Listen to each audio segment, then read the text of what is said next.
Hello everyone. तो आपके RBI assistant pre का एग्जाम को अब 2 हफ्ते रह गए हैं। तो आपकी एंड में प्रिपरेशन स्ट्रेटजी क्या होनी चाहिए बचे हुए टाइम में, तो ये वीडियो उसके रिगार्डिंग है। मैं इसमें सेक्शन वाइज स्ट्रेटजी बताऊंगा, इंग्लिश, क्वांट एंड रीजनिंग में जो बचे टाइम में आपको किस वे में प्रिपरेशन करनी चाहिए। तो इस वीडियो को एंड तक जरूर देखना।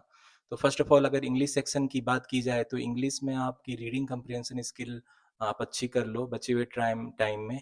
Try to read any English newspaper online या ऑफलाइन, उसके एडिटोरियल को पढ़ सकते हो आप। एंड मेक श्योर आपकी कंप्रिहेंशन स्किल अच्छी है। इसके अलावा अगर ग्रामर के रूल्स आपके कॉन्सेप्ट क्लियर नहीं है तो निमिषा बंसल मैम की 120 ग्रामर रूल्स को आप कर सकते हो। वो फास्टर वे में आप ग्रामर रूल करके उसको क्वेश्चन प्रैक्टिस कर सकते हो, क्योंकि मोस्ट ऑफ द लोगों की इंग्लिश में बहुत क्वेश्चन मिस्टेक करते हैं, वो उसकी एक्यूरेसी कम रहती है इंग्लिश में, और वो ज़्यादातर गलतियाँ एरर वाले क्वेश्चन में करते हैं। तो ग्रामर रूल्स क्लियर रहने से आपकी वो एरर वाले क्वेश्चन में मिस्टेक्स नहीं होगी। तो make sure grammar rule clear कर लो बचे हुए टाइम में। इसके अलावा जो न्यू पैटर्न क्वेश्चन है वो भी प्रैक्टिस कर लेना। इसमें जनरली इंग्लिश में रीडिंग कंप्रीहेंशन पूछे जाते हैं। इसके अलावा सेंटेंस फिलर, सेंटेंस कनेक्टर भी पूछे जाएंगे। पारा जंबल इज वेरी ट्रिकी, सो पारा जंबल में बहुत अच्छे से प्रैक्टिस करो, क्योंकि this is one of the ट्रिकीस्ट question. उसमें आप हमेशा फंस जाते हो, टाइम वेस्ट हो जाता है। तो मेक श्योर पारा जंबल आप अच्छे से कर लो। और जहाँ तक सीक्वेंस की बात है तो मैंने सीक्वेंस आपको प्रीवियस वीडियोज में बताई है कि पहले सेंटेंस फिलर एरर वाले क्वेश्चन सॉल्व करो, इसके बाद रीडिंग कंप्रिहेंशन, और लास्ट में आप पाराजंबल पे आओ। पाराजंबल कभी पाराजंबल से क्वेश्चन सॉल्व करना स्टार्ट नहीं करो इंग्लिश में, आपका टाइम वेस्ट हो जाएगा। तो प्रॉपर सीक्वेंस के लिए मेरे चैनल पे वीडियो अपलोडेड है, in which sequence you should attempt the English question to score higher marks, आप उसको चेक कर सकते हो। Now coming to the quant section. Quant section में कोई भी नई टॉपिक आपको लर्न करने की जरूरत नहीं है अभी नया। जो भी आपने लर्न कर लिया उसी पे आप क्वेश्चन प्रैक्टिस करो, क्योंकि आपके पास अब ज़्यादा टाइम बचा नहीं है, 2 हफ्ते हैं। तो जो भी आपकी स्ट्रॉन्ग टॉपिक है उस पे आप न्यू पैटर्न क्वेश्चन, अच्छे अच्छे क्वेश्चन प्रैक्टिस करो। इसके अलावा मॉक्स में एनालाइज करो किसी क्वेश्चन, अगर बार बार आपका मिस्टेक्स हो रहा है तो उसको आप देख लो। इसके अलावा इसमें किस तरह के क्वेश्चन पूछे जा सकते हैं, तो डीआई पूछा जाएगा, टेबुलर डीआई, जिसमें आपको डाटा कैलकुलेट करना होगा very fast. Approximation simplification is the hot topic, उसके 15 क्वेश्चन हो सकते हैं। तो make sure your calculation speed is faster, ताकि वो जल्दी सॉल्व करो। इसके अलावा क्वाड्रेटिक इक्वेशन, नंबर सीरीज भी पूछे जा सकते हैं, उसमें भी आप फास्ट सॉल्व करो।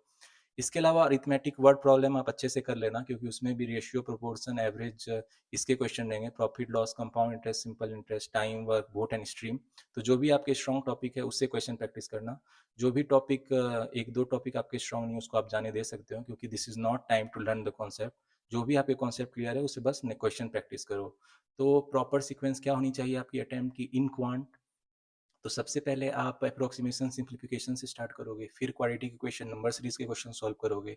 उसके बाद जो अरिथमेटिक वर्ड प्रॉब्लम के इजी क्वेश्चन है उसको बनाओगे, जो एवरेज, रेशियो, प्रोपोर्शन, परसेंटेज पे बेस्ड है, प्रॉफिट लॉस के इजी क्वेश्चन। उसके बाद आप डीआई सॉल्व करोगे, जो टेबुलर डीआई है।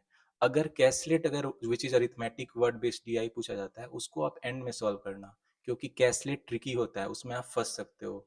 सो never start your quant section with the caselet question, उसमें आप फंस जाओगे। तो एक प्रॉपर सीक्वेंस में अगर आप अटेम्प्ट करोगे तो you can attend more than 32+ question को आप हाई एक्यूरेसी के साथ सॉल्व कर सकते हो। Now coming to the reasoning section. Reasoning section में आपको पजल एंड अरेंजमेंट के 15 क्वेश्चन हो सकते हैं out of 35 question.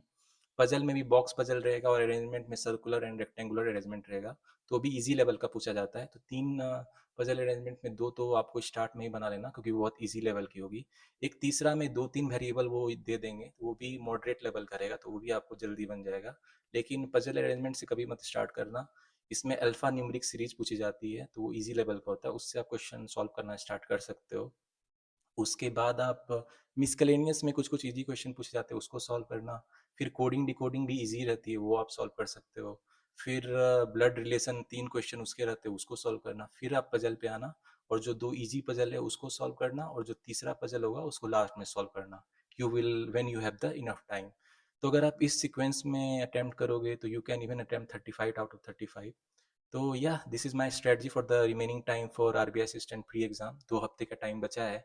Make sure mock अच्छे से लगाओ, उसको एनालाइज करो, और जो भी टॉपिक में आप बार बार गलती कर रहे हो उसको अच्छे से प्रैक्टिस करो, so your marks increase in your mocks. Try to keep more than 90 percentile. और रियल एग्जाम में कट ऑफ ज़्यादा ही रहेगा, 80 to 90 के बीच रह सकता है, 90s के रेंज में भी रह सकती है, क्योंकि क्वेश्चन का लेवल इजी होता है। And you know RBI assistant में कंपटीशन इज सो हाई। तो या make sure you give your best, be confident, अच्छे अपने आप पे भरोसा रखो during your exam, keep cool, एकदम ठंडे दिमाग से क्वेश्चन सॉल्व करना और एक प्रॉपर सीक्वेंस में सॉल्व करना। जो मैंने आपको सीक्वेंस बताया या जो सीक्वेंस आपके लिए सही वर्क करता है उसमें सॉल्व करना, definitely you can clear the pre exam.